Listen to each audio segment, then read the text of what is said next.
সামাজিক যোগাযোগ মাধ্যমে বলছে আপনি ঢাকা ইউনিভার্সিটি পড়ার সময় শিবির করতেন বা একটা দলের সাথে সংশ্লিষ্ট ছিল। ভাই মোবাইল ভাই কালের কোনটা মোবাইল ভাই এই কালের কোনটা ব্যাখ্যা এই কাউকে রাজাকার বলা, কাউকে শিবির বলা, কাউকে জামাত বলা এসবের উত্তর দেওয়ার জন্য যথেষ্ট।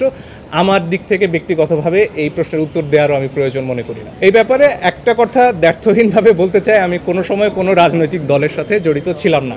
তবে আইনের ভাষায় একটা কথা আছে, বিলো কন্টেম্পট, যে এমন কিছু কথা আছে যেটার প্রতিবাদ করা আসলে সেই কথাটাকে গুরুত্ব দেয়া।